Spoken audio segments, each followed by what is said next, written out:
आज हमारे साथ हैं हमारे आदरणीय सूरज भाई जी और यह प्रश्न उत्तर का सेशन है। वैसे कुछ योग और पुरुषार्थ से संबंधित क्वेश्चन आए हैं। तो सबसे पहला क्वेश्चन है कि जैसे बहुत सारे भाई बहन अमृत वेले उठ जाते हैं तो कभी योग लगता है, कभी नहीं लगता है, कभी कभी कंसंट्रेशन नहीं रहता है क्योंकि नींद का प्रभाव होता है। और यह जैसे कि अव्यक्त मास है, तो योग की विजुअलाइजेशन को और कैसे क्लैरिटी के साथ हम अपने पुरुषार्थ में ऐड करें। तो अमृत वेला हमारा मुख्य सब्जेक्ट है। जिसका अमृत वेला सफल, उसका जीवन सफल। ये तो सच है कि वो सदा एक सा नहीं रहेगा, क्योंकि रात के जो हमारी नींद है या स्वप्न है या जो फीलिंग है नेगेटिव पॉजिटिव, कलयुग का जो माहौल रहता है सारी रात तामसिक, उसका इफेक्ट मनुष्य के ब्रेन पर रहता है। उसको क्लीन करना ये एक कला है। इसलिए जिनको बहुत अच्छा अमृत वेला व्यतीत करना हो, सोने से पहले आधा घंटा अच्छे अभ्यास करने चाहिए। मुरलियाँ चली हैं इस पर साकार में ही। और सवेरे उठकर कुछ सुंदर संकल्पों से मन को चार्ज करना चाहिए। वो सुंदर संकल्प बहुत सारे हैं हमारे पास। उठते ही बैठ गए, फिर नींद आ जाएगी। घरों में रहते हैं आप सभी, बहुत वहीं बैठ गए, नींद आना पॉसिबल है। इसलिए थोड़ा फ्रेश होकर, थोड़ा सुंदर चिंतन करके पहले 5 स्वरूपों का अभ्यास करेंगे, फिर कंसंट्रेशन करेंगे। विजुअलाइजेशन इंग्लिश वर्ड है। इसका अर्थ है बाबा के स्वरूप को देखना, आत्मा के स्वरूप को देखना, अपने देव स्वरूप को देखना, पूज्य स्वरूप को देखना, फरिश्ते स्वरूप को देखना। ये देख वही सकेंगे जिनकी बुद्धि क्लीन हो, स्वच्छ बुद्धि नेत्र है। बुद्धि के तीसरे नेत्र से ही हम इन सब चीजों को देखते हैं जो आंखों से नहीं दिखती हैं। अब ये हर एक के अपने ऊपर है कि बुद्धि को कितना क्लीन करते हैं।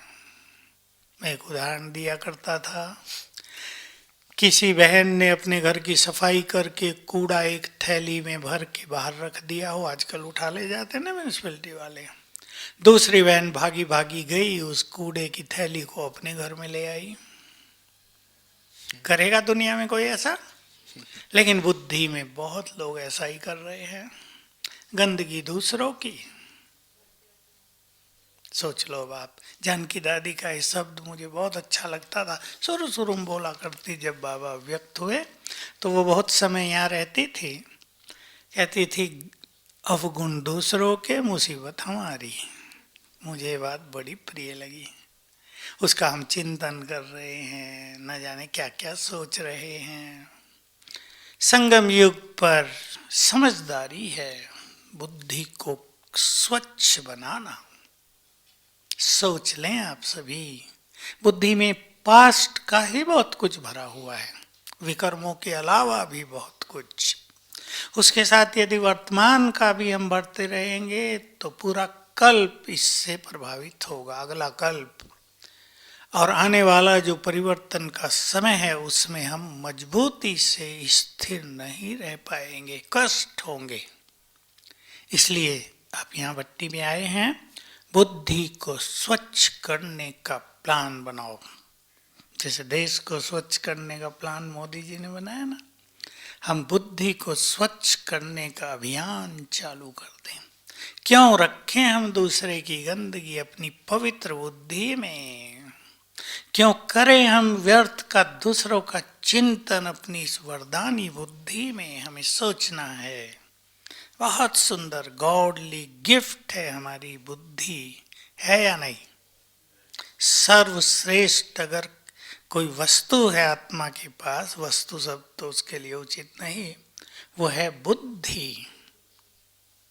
देखो आप सब पढ़े हैं, कोई फर्स्ट क्लास, कोई टॉप क्लास, कोई थर्ड क्लास, कोई फेलियर क्लास।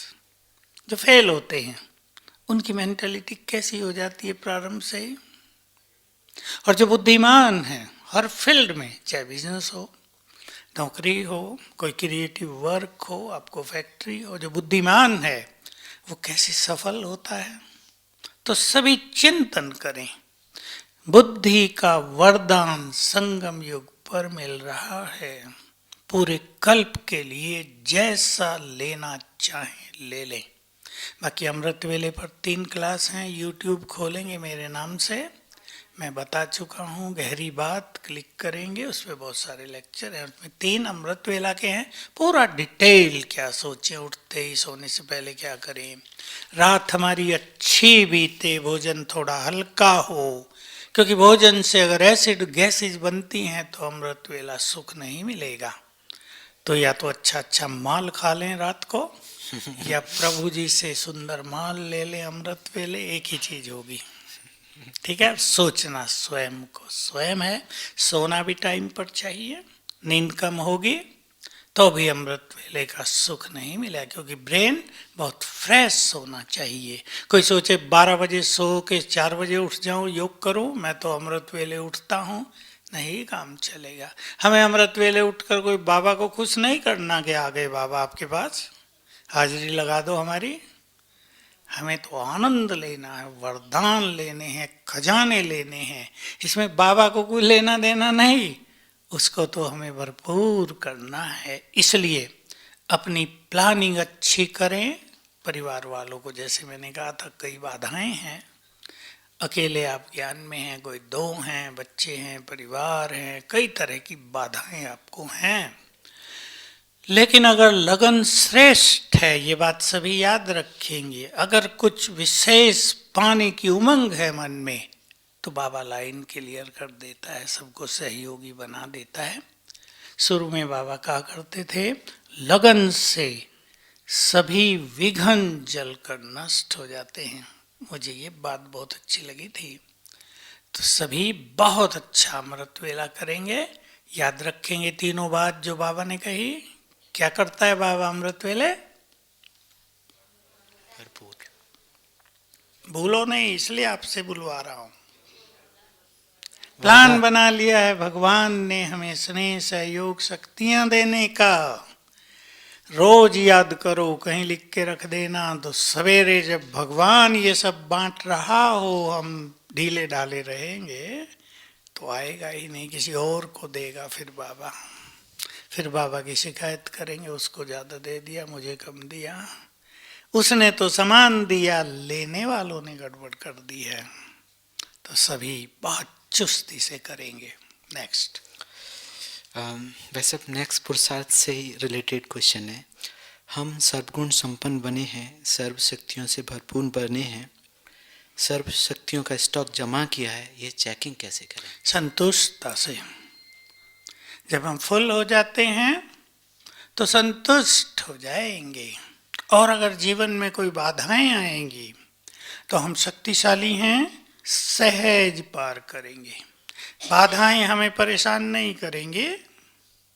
क्या करेंगे? हम बाधाओं को परेशान कर देंगे, भागो। वो परेशान होके भाग जाएंगी आपे ही। हमारे पास गुण हैं।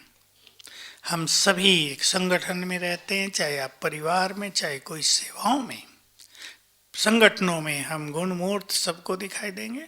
हम बहुत नम्रचित्त हैं, हमारी वाणी बहुत सुखद है, हमारा व्यवहार बहुत आकर्षक है, हमारे वाइब्रेशंस बहुत सुंदर हैं, सब दिखाई देगा। तो गुणों से, शक्तियों से, और जो सभी खजाने बाबा ने दिए हैं, हमारा जीवन सरल होता जाएगा, सहज। ये सब स्वरूप होगा, प्रूफ होगा कि हम फुल हैं। और इसका सबसे बड़ा प्रूफ होगा, हम व्यर्थ से पूरी तरह मुक्त हो जाएंगे। और अगर कोई बाधा आती है, मान लो बीमारी हो गई, किसी की मृत्यु हो गई, तो हमारी स्थिति विचलित नहीं होगी। प्रैक्टिकल स्वरूप क्योंकि मृत्यु बहुतों को विचलित करती है। ज्ञानियों के लिए विचलित होने की बात नहीं है, ज्ञानियों को विचलित नहीं होना चाहिए, पर हो जाते हैं। छोटी आयु में किसी की मृत्यु हो गई तो परिवार को लगता है अब कमाने वाला कोई नहीं रहा, हमारा क्या होगा। इस संकल्प को हटा दो। कैसे हटाएंगे बोलो? ये एक बहुत गहरी बात है। किसी के परिवार से कमाने वाला चला गया, वो सोचेंगे तो जरूर कि अब क्या होगा, परंतु ये चिंता हमें न सताए। क्या सोचना चाहिए? भूल गए आप तो सब कुछ। जिसका हमने हाथ पकड़ा है वो सारे संसार की पालना करने वाला है? हमारी भी करेगा। इस संसार का क्रम ही ये है, एक जाता है दूसरा आता है। सदा कोई रहता नहीं है यहाँ। कर्मों के हिसाब के अनुसार जन्म और मृत्यु फिक्स हो रही हैं। अब हम बड़ा बड़ा खेल देखेंगे आगे चल के, मैं क्लासेस में बहुत बार कह चुका हूँ, और उसको हमें स्वीकार करना पड़ेगा। और वो ये होगा कि बच्चों की मृत्यु बहुत होंगी। ये मैंने सीधा बोल दिया। कई बार ऐसा होता है कि अपने घर से छोटा जाता है, हाँ, तो लगता है कि बाबा ने क्यों नहीं बचाया। हाँ, ये तो इसमें प्रश्न उठते हैं, संशय होती है। कई बच्चे ऐसा जन्म ले रहे हैं कि जन्म से दुखी हैं, जिनके घर में जन्म लिया वो भी दुखी हैं। तो ये खेल बहुत चलेगा। ये रहस्य बाबा ने बहुत पहले बता दिया था। जिनके कर्म पाप कर्म अति में हैं उनके कई तरह से चुकतू होंगे, और उसमें एक विधि होगी जल्दी जल्दी जन्म जल्दी जल्दी मृत्यु। 1-1.5 साल में भी जन्म मृत्यु हो जाती है ना, क्योंकि जन्म लेने में और मृत्यु में ही आत्मा को सबसे अधिक कष्ट होता है। इसलिए सबसे जो बड़े हिसाब किताब हैं वो इन दोनों में चुकतू हो जाएंगे। तो हम ये खेल बहुत देखेंगे, लोग चिल्लाएंगे सरकारें कुछ नहीं कर रही, इतने बच्चे मर गए, ये हो गया वो हो गया, कोई कुछ नहीं कर पाएगा। इसलिए इस सत्य को स्वीकार करके इसके लिए भी हम सब तैयार रहें। भाई साहब, नेक्स्ट क्वेश्चन। वर्तमान समय को जब हम देखते हैं तो देखने में आता है, चाहे ब्राह्मण परिवार हो, लौकिक परिवार हो, कुछ न कुछ हिसाब किताब होता रहता है, ब्राह्मण परिवार में भी। और जब साथ रहने वाले लोग हिसाब किताब में हों, उस समय पर हम अपनी स्थिति का कैसे बैलेंस करें? साथ रहने वालों से ही तो प्रॉब्लम है। जी। मनोहर दादी हंसाया करती थी, दूसरे की माँ मर गई तो कहेंगे ड्रामा। याद करो भाई, ड्रामा है। अपनी मर जाए, क्यों मरी, बाबा ने मदद नहीं की, मेरी माँ को ले गया बाबा, कैसा है। तो साथी जब हिसाब किताब ले रहे हों, एक ही चीज हमें बहुत मदद करेगी कि हम टकराव में ना आए, शुभ भावनाएं रखें। क्योंकि अगर हम टकराव में आएंगे तो हमारा हिसाब किताब और जटिल होता जाएगा, और अगर हम शुभ भावनाएं रखेंगे तो हिसाब किताब जल्दी चुकतू हो जाएगा। लेकिन हमें ये याद रहे कि जो हमारे साथी बने हैं लौकिक में भी, आपकी शादी हुई, आपका पति, आपके घर में 3 बच्चों ने जन्म लिया है, ये सब क्यों लिया है? कर्मों का हिसाब है। और अंत में नाते उनसे ही जुड़ रहे हैं जिनसे कर्मों का हिसाब थोड़ा ज्यादा है। इसलिए कईयों के संबंधों में कड़वाहट हो रही है, डिवोर्स हो रहे हैं, परेशानियां हो रही हैं, बच्चे भी ऐसे जन्म ले रहे हैं कि हिसाब किताब लेने आए हों, जैसे साफ दिखाई देता है। स्वीकार कर लेंगे, इसे याद रखेंगे तो परेशानी नहीं होंगी, और हम उन्हें अच्छे वाइब्रेशंस दें। बाबा ने एक बहुत अच्छी चीज सिखाई है, रोज सवेरे कोई भी टाइम, सवेरे माना 6 बजे तक, कभी भी, बहनों को भी चाहिए।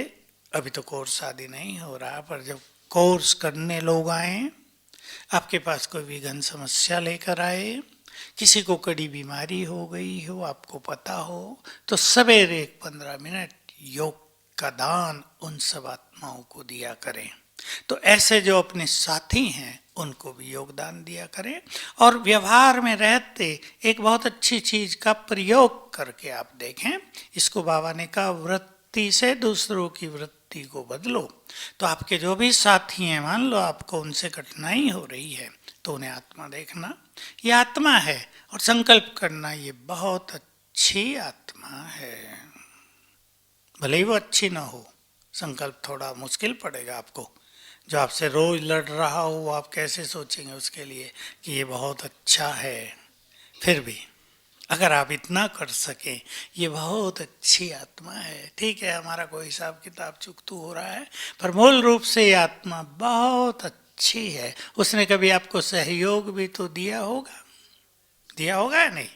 एक छोटी सी घटना याद आ गई। बाबा जब थे तो हमारे यहाँ, हमारे पास यज्ञ में, मधुबन में एक बुजुर्ग भाई भी रहते थे, खन्ना जी। हम छोटे थे, वो बुजुर्ग थे 60 प्लस, बल्कि 70 के आसपास। तो हमें अच्छी अच्छी बातें सुनाया करते थे।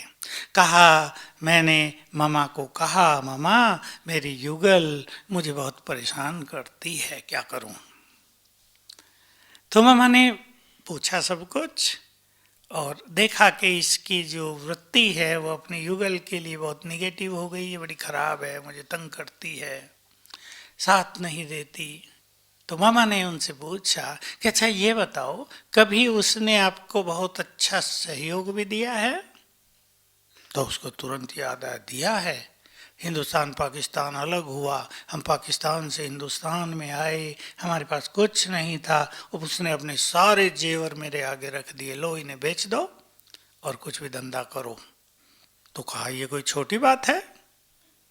दे सकती है मैंने अपने सारे जेवर?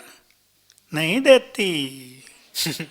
मामा ने कहा, इतनी अच्छी बात, उसने इतना सहयोग दिया, तुम उससे घृणा रख रहे हो? और कहा, मेरी भावनाएं तुरंत जो बदली तो उसका पत्र आ गया प्यार भरा। दोनों में जो कटुता थी वो समाप्त हो गई। संबंधों को मधुर बनाने के लिए दूसरों को मन ही मन अप्रिशिएट करो, उनकी प्रशंसा करो। उन्होंने कभी सहयोग दिया है उसको याद करो। बल्कि हमें एक चीज और करनी चाहिए सवेरे ही, ऐसे हमको, कि द्वापुर से जिन आत्माओं ने भी हमें हेल्प की है, किसी भी तरह मदद की है, उन सबको सच्चे दिल से शुक्रिया। तो वो यही है ना, फिर से सहयोग देने आ जाएंगी। नेक्स्ट।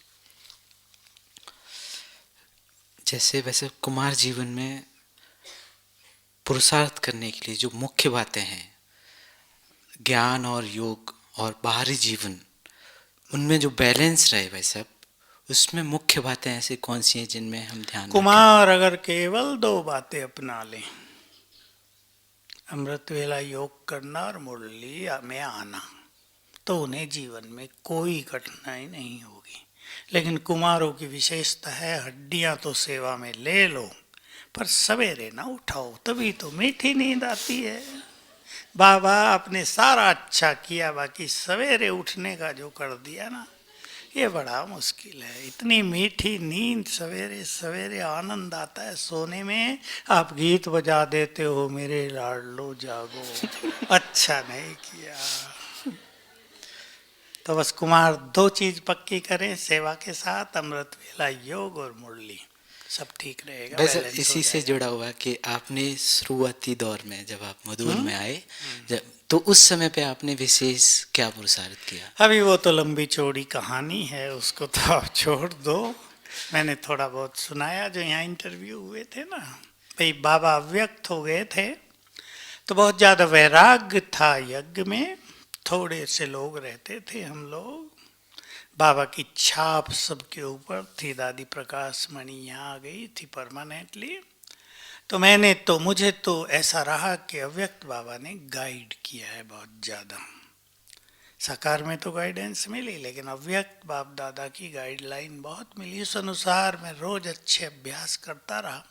ये जरूर कहूँगा, थोड़े में बताऊँ कि मेहनत तो करनी पड़ती है कुछ पाने के लिए। तब हम छोटे थे तो मेहनत अच्छी की, एकांत में भी मैं कम से कम 6 घंटे रोज रहता था। पांडव भवन के ऊपर इधर उधर जितनी पहाड़ियाँ हैं सब पे अकेला ही चला जाता था। तो अच्छी मेहनत की, चार्ट लिखे बहुत सारे, योग को टॉप पर पहुंचाने का लक्ष्य था, वो हुआ सब। और शांति स्तंभ बना था, वहाँ बैठ के बड़ा मजा आता था।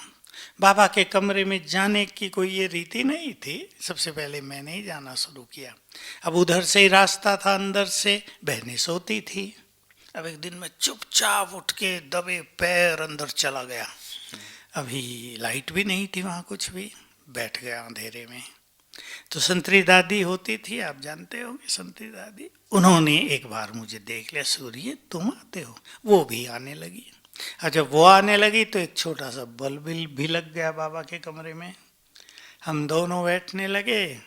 फिर तो वो एक प्रथा सी आगे चल गई। और कुछ समय के बाद बाहर से ये गेट बना, वो कुछ साल के बाद बना, तो उसमें बहुत पावरफुल योग होता था। तो थोड़ी मेहनत भी की। झोंपड़ी तब बाबा की बिल्कुल सिंपल होती थी। वहाँ सांप भी रहते थे 2, बाबा उन्हें मारने नहीं देता था, जोड़ा था काले। हमारे कमरे के ऊपर भी रहते हैं 2 ऐसे ही, आ जाते हैं कभी कभी दर्शन देने। तो मैं वहाँ अकेला ही जा बैठता था। वहाँ भी लाइट नहीं थी, लाइट नहीं होती थी क्योंकि सारे आबू में जनरेटर से बिजली पैदा की जाती थी, तो बड़ी महंगी थी, कम से कम लाइट का यूज होता था। लेकिन बैठ के भी बहुत अच्छी तपस्या की बाबा के रूम में, शांति स्तंभ पे। और मैं किचन में आ गया था, तो किचन में आना और बाबा का वरदान मिलना है, दोनों एक साथ साथ हुए। तो मैं ये भी कह सकता हूँ कि मेहनत तो भले की है, लेकिन बिना प्रभु कृपा के कोई योगी नहीं बन सकता, ये मेरा अनुभव है। तो रोज अच्छी अच्छी गाइडलाइन मिलती थी। रोज जो भोग लगता था ना, 2 टाइम, उन दिनों संदेशी बहनें भोग लगाती थी। कैलाश बहन गांधीनगर वाली, वो भी किचन में थी, तो वो रोज भोग लगाती थी। तो हम भी सब जा बैठते थे संदेश सुनने, और एक छोटा सा संदेश 1 मिनट का आता था। और वो इतनी अच्छी गाइडलाइन होती थी हमारे लिए, योग इस तरह करो, ये करो, ये करो, बस थोड़ा थोड़ा 1 मिनट में। तो उससे बहुत मदद मिल गई। तो एक लक्ष्य था कि जो कुछ बाबा कहता है उसे साथ साथ करना है, छोड़ना नहीं है। ये मेरा लौकिक पढ़ाई से संस्कार था कि जो कुछ आज पढ़ाया गया आज ही तैयार। फिजिक्स, केमिस्ट्री, मैथमेटिक्स होती थी तो रोज का रोज तैयार। इसलिए न मैं कभी रात को जाग के पढ़ता था, न एग्जाम से पहले रटाई करते थे, कुछ नहीं, सब तैयार रहता था। वही संस्कार यहाँ चला। तो जो बाबा ने आज कहा, आज ही अभ्यास शुरू। बाबा ने बहुत अच्छी अच्छी बातें कराई साधनाओं में, तो इसका तो सारा श्रेय बाबा को जाता है। उसने बल भी दिया, वरदान भी दिया और गाइडलाइन भी दी, तो बहुत अच्छा पुरुषार्थ चला। भगवान राजी हो गया था, ये हमें पता चल गया था कि भगवान राजी हो गया है तुमसे। तो जब वो राजी हो जाता है तो क्या क्या कर देता है, ले लो जो मेरा है सब उड़ेल देता है, ले लो सब। तो ऐसा मुझे बहुत अनुभव होता था। व्यक्त बाबा से मिलना बहुत हुआ, बाबा नाम सहित बुला लेते थे। किचन में हम थोड़े से ही थे तो बाबा कह देते थे किचन वालों को बुलाओ, कभी मेरे नाम लेके ही बोल देते थे। अच्छी अच्छी बातें होती थी बाबा से, जो कुछ हमें पूछना है वो हम बाबा से डायरेक्ट पूछ लेते थे। तो सब बातें क्लियर होती गई, क्योंकि कुछ प्रश्न ऐसे होते थे जिनका उत्तर न किसी के पास था न हमारे पास था। तो मैं सोचता था ये डायरेक्ट बाबा से ही पूछा जाए। एक सुना देता अनुभव। तो एक दिन मधुबन वालों के लिए बाबा आ रहे थे। दीदी मनमोहिनी ने मुझे कहा कि आज बाबा आ रहे, कुछ काम तो नहीं है, थोड़ी सी मुरली चलेगी, बाबा से रू ध्यान करनी है, चिट चैट करनी है, कुछ क्वेश्चंस निकाल के रखना। तो वो 3 क्वेश्चन जो मेरे पास थे वो मैंने रख लिए। वो पढ़ाई में भी, लौकिक में, इंग्लिश में एक लेसन आता था 3 क्वेश्चंस, तो मैंने भी 3 क्वेश्चंस रख लिए। तो मेरा टर्न आया मिलने का। दीदी ने कहा बाबा सूर्य कुछ पूछना चाहता है। हाँ पूछो। तो मैंने बाबा से पहला प्रश्न किया कि भक्ति में जो, हाँ नहीं, पहला प्रश्न था कि जब हम सतयुग में हैं, आप परमधाम में हैं, तो आपकी स्थिति क्या है वहाँ? एक्टिव है? क्या है? नीचे देखते हो? बाबा मुस्कुराने लगे जैसे आप लोगों ने हंस लिया।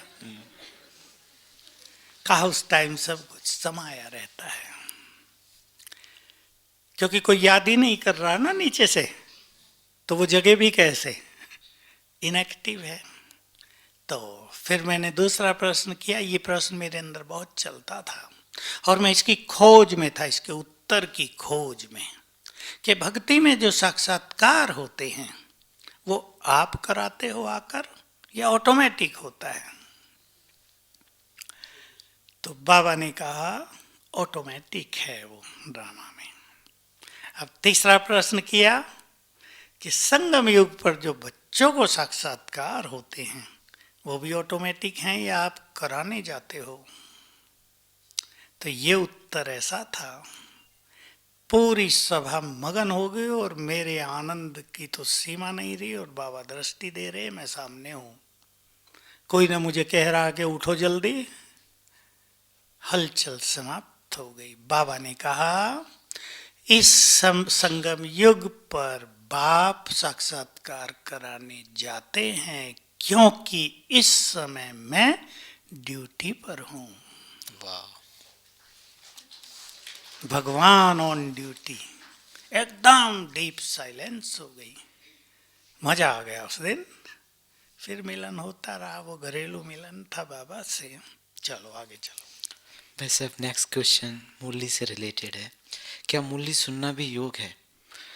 मुरली योग युक्त होकर सुनी जा सकती है, पर मुरली सुनना ज्ञान का सब्जेक्ट है, क्योंकि मुरली में रोज बाबा हमें कुछ स्मृतियां दिलाते हैं। तुम क्या थे, कहाँ थे, कैसे उतरते आए हो। अगर हम उस फीलिंग में आते जाएं साथ साथ तो वो योग हो जाएगा, अन्यथा वो ज्ञान का सब्जेक्ट है। इसी से ऐसे रिलेटेड, वैसे आप कैसे मुरली सुनते हैं? और हाँ, मैंने मुरली का जीवन में बहुत आनंद लिया है। मुरली मेरे लिए योग के समान ही बहुत सुखदायिनी रही है। बस थोड़े में बता देता हूँ। शुरू में जब मैंने योग अभ्यास बहुत किया था तो मुरली ऐसे सुनता था कि बुद्धि शिव बाबा के स्वरूप पर स्थिर और नीचे मुरली सुन रहे हैं। ये मुझे बहुत प्रैक्टिस हो गई थी। फिर इसमें दूसरा एडिशन कर दिया कि बाबा से किरणें पड़ रही हैं और मुरली सुन रहे हैं। और तीसरा फिर ये जो मैंने बताया कि जो बाबा कह रहा है साथ साथ अनुभूति। तो मेरा जो 1 घंटा होता था वो योग ही हो जाता था। बहुत अच्छा सुख मिला है मुरली से, इसलिए जो ज्ञान की ये बातें हैं वो समा गई अंदर। मैं कोई पढ़ता नहीं हूँ बहुत सारी मुरलियाँ, मैं तो मुश्किल से ही कभी पढ़ता हूँगा, लेकिन वो बातें समा चुकी हैं इसलिए वो याद रहती हैं। बाबा कहते हैं कि ड्रामा फिक्स है, और साथ साथ यह भी कहते हैं कि 20 नाखूनों का जोड़ लगाना है। तो वैसे ये स्मृति के साथ हम कैसे पुरुषार्थ करें? तो 20 नाखूनों का जोड़ लगाना भी तो फिक्स है ना, या नहीं? जब सब कुछ फिक्स है तो पुरुषार्थ करना भी तो फिक्स है या नहीं? लेकिन खेल ऐसा होता है, देखो आप सारी दुनिया का खेल देखो। एक व्यक्ति को एक छोटी दुकान है, बिजनेस है, वो सोचता है आज 5,000 रुपये कमा लेना काफ़ी हो जाएगा, वो उसमें संतुष्ट है। दूसरा सोचता है नहीं 5 तो बहुत थोड़े हैं, 10 कमाना चाहिए, वो 10 में संतुष्ट होता है। लौकिक पढ़ाई हो रही है, आप सब ने पढ़ी है। कोई स्टूडेंट पहले से ही तैयार रहता है, मुझे 95% मार्क्स लाने हैं, वो 20 नाखूनों का जोड़ लगाता है। कोई पहले से ही तैयार रहता है, पिछले बार 50 आए थे ना, आपके 55% आ जाए, बस मजा आ जाए जिंदगी में, नाम हो जाए मेरा। होता है या नहीं? तो ये बहुत सारा खेल सूक्ष्म रूप से चलता है, वैसा ही मनुष्य को उमंग रहता है। यहाँ भी पुरुषार्थ में आप देख लें, बाबा कितनी बार कहते हैं 8 घंटा मुझे याद करो। पूछो आप अपने से, कई लोग ये बात सुनते ही नहीं, और कई लोग सुन के चुपचाप रिजेक्ट कर देते, ये काम अपना नहीं है, ये दीदियां करेंगी, सेंटर वाली करेंगी, अपना काम थोड़ा ही, हमें थोड़ा ही राजा बनना है, ठीक है मजे से रहेंगे।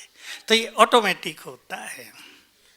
जिसको राजा बनना है बड़ा, वो 20 नाखूनों का जोड़ लगाएंगे ही, जिसको बाबा कहता है ड्रामा तुमसे पुरुषार्थ कराएगा। मान शान की सूक्ष्म इच्छाओं से कैसे बचें? देखिए, ये अध्यात्म में सबसे बड़ी चीज है। नाम मान शान सबको चाहिए, है या नहीं? सबको चाहिए। किसी को भी आप मान दे दो, कुत्ता आपको भौंकता आ रहा है, मान दे दो, पुचकार दो, शांत हो जाएगा। और जरा आंख दिखाओ, और चिल्लाएगा, पीछा करेगा। मान तो जीव जंतुओं को चाहिए, सांप को भी चाहिए। मैं देखा, मैं घूमने जाया करता था, वहां भी एक काला बड़ा सांप था। 3 बार मेरी मुलाकात हुई। एक दिन आगे आगे जा रहा, मैं उसके पीछे चल रहा, दूरी थी थोड़ी 20 फुट की। अब मैं देख रहा ये चल रहा है, लेकिन उसको आभास हो गया और उसने अपना फना उठाया ऊंचा और मुड़ के मुझे देखा। मैंने कहा ठीक है, चला गया चुपचाप। प्यार सबको चाहिए या नहीं? तो नाम मान शान ये भी सबकी आवश्यकता है, लेकिन इसको मांग कर लेना कमजोरी है। इसको अधिकार से लेना हमारा अधिकार है। हम इतने योग्य बन जाएं, संसार हमें सम्मान दे, हमारा नाम तीनों लोकों में गूंजने लगे, भगवान के दिल पर हमारा नाम आ जाए, तो हम सभी स्वमान में रहें, योग के अच्छे अनुभव करें, तो ये इच्छाएं स्वतः ही धीमी पड़ जाएंगी, हल्की हो जाएंगी। क्योंकि आत्मा खाली है, तो उसे ये सब चीजों के पीछे दौड़ लगानी पड़ रही है। और जो आत्मा आंतरिक रूप से भरपूर है, ये उनके पीछे दौड़ लगाती हैं। और बहुत सूक्ष्म पुरुषार्थ है। एक अध्यात्म जगत में ऊंचाई पर पहुंचने के लिए हमें इन चीजों का सच्चे मन से त्याग कर देना चाहिए। बाबा कहा करते थे, बच्चे, मेरे लिए बहुत सुखद बात थी। बाबा ने कहा था, बच्चे, तुम्हें तो भगवान सम्मान दे रहा है, मनुष्यों से मान लेकर क्या करोगे?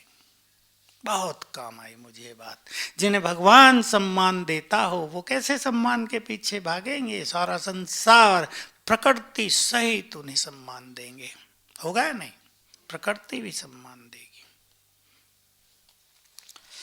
वैसे एक प्रश्न है, बच्चे कई बार कहना नहीं मानते, पढ़ाई पे ध्यान नहीं देते, बाबा भी ऊपर से सोचता है ये बच्चे कहना नहीं मानते।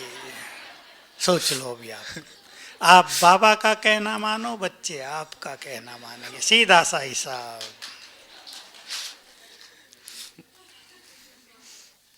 तो कभी कभी गुस्सा भी आ जाता है वैसा उससे। कोई बात नहीं, बाबा अगर गुस्सा करने लगे तो सोच लो क्या हो जाएगा। प्रलय आ जाएगी धरती पर।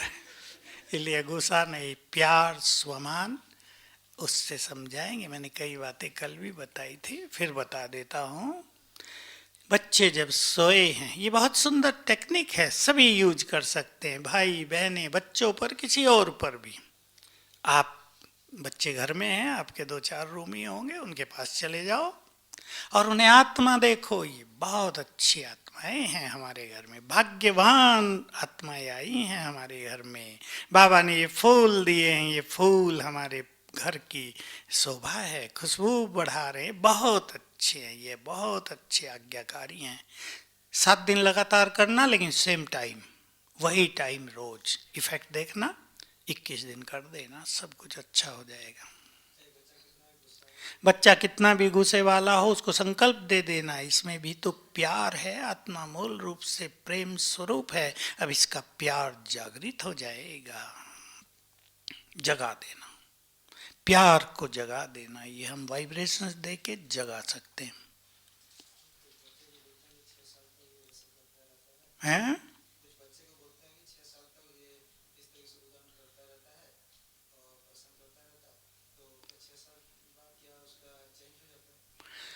देखो कितनी बार कर रहे हैं, हर एक के संस्कार कितने पुराने हैं, कर्मों का खाता कैसा है, आपसे नाता कैसा है जन्म जन्म का, ये सब बातें काउंट होंगी। इसलिए जैसे मैंने कल आपको एक संकल्प दिया था, हार नहीं माननी है, प्रयास करते रहो, सबको बदलना ही है। बाबा ने बहुत अच्छी बात कही थी, तुम्हें ही तो संपूर्ण बनना है, क्या तुम्हारे अलावा कोई और बच्चे आएंगे जो संपूर्ण बनेंगे? तुम्हें ही बनना है। तो देखो बाबा हमें इस तरह की टीचिंग्स देते हैं, हम भी इस पे ध्यान दें।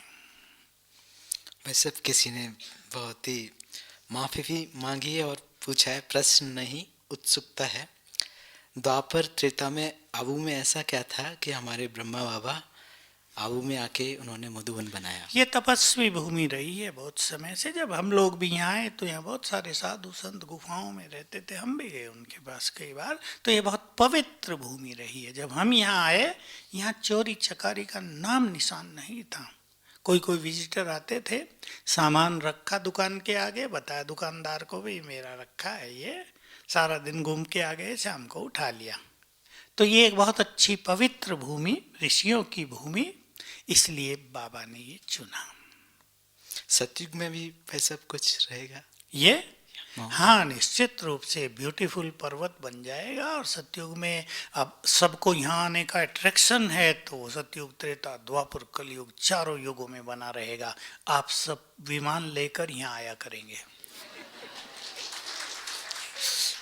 आपके विमान ऑटोमेटिक इधर खींच के आ जाएंगे। आकर्षण है ना। हमें इन चीजों का बहुत कम पता है अभी तक। जहां भगवान हजारों बार आया है ना, वहां के वाइब्रेशंस कैसे होंगे ये संसार आगे चलकर देखेगा।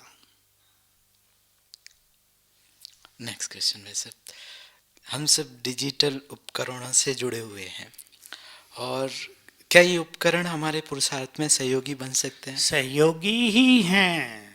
अभी हमें तो सेवाओं में कितने काम आ रहे हैं ये सब साधन। आप इनको पुरुषार्थ में, अच्छे गीत हैं, अच्छी कमेंट्री हैं, अच्छी क्लासेज हैं, उनको सुनो। अब मैं शाम के टाइम रोज गीत बजाता हूँ, अच्छे अच्छे आनंद आ जाता है, तो साथ हो गया ना।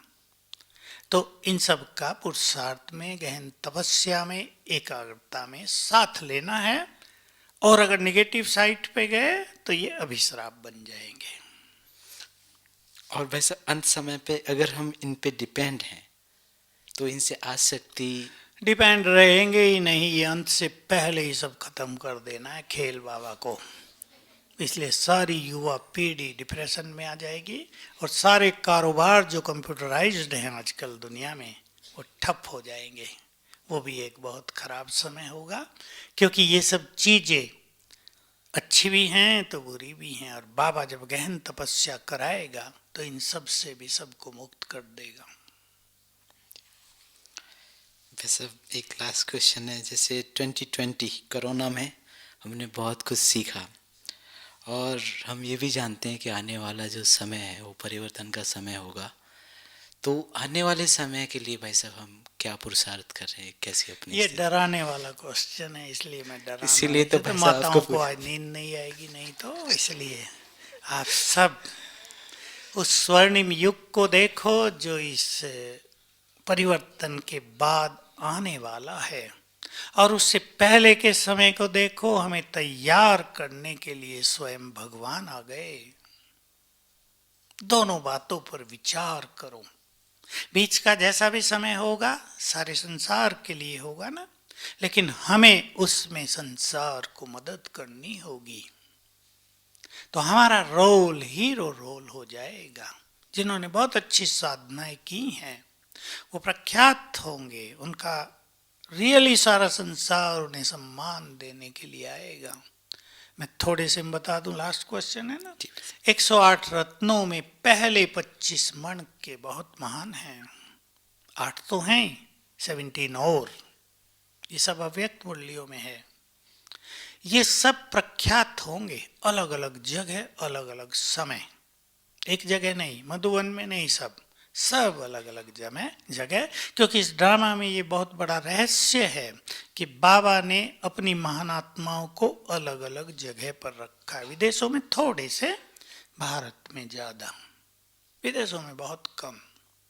तो जहाँ ये महान आत्माएं होंगी, इनकी उपस्थिति आसपास के लंबे चौड़े एरिया के लिए बहुत कल्याणकारी हो जाएगी, प्रोटेक्शन देगी, सुरक्षा प्रदान करेगी। तो एक बहुत बड़ा रोल हम सबको देखना है, प्ले करना है। उसकी कल्पनाएं अभी बहुत कम लोगों के पास हैं। जय जयकार होगी, साक्षात्कार होंगे, बाबा भुला देगा कि विनाश हो रहा है, दुनिया में कुछ हो भी रहा है, एकदम मगन बना देगा सुंदर सुंदर अनुभवों में। तो हम इस ओर चलें। बाकी परिवर्तन होना ही है, दुनिया खाली होनी है, हम सब जानते हैं। पापी लोग थोड़ा ही सदा जिंदा रहेंगे, पाप तो बहुत बढ़ गया ना। बाबा इन सब को खाद बना देगा आप सबके लिए कि धरती बहुत उपजाऊ हो जाए और आनंद मनाओ योग योग। ठीक है, तो तैयारी करेंगे बहुत अच्छी। ओम शांति। किसी को और कोई क्वेश्चन है? हाँ प्लीज। हाँ। एक मिनट।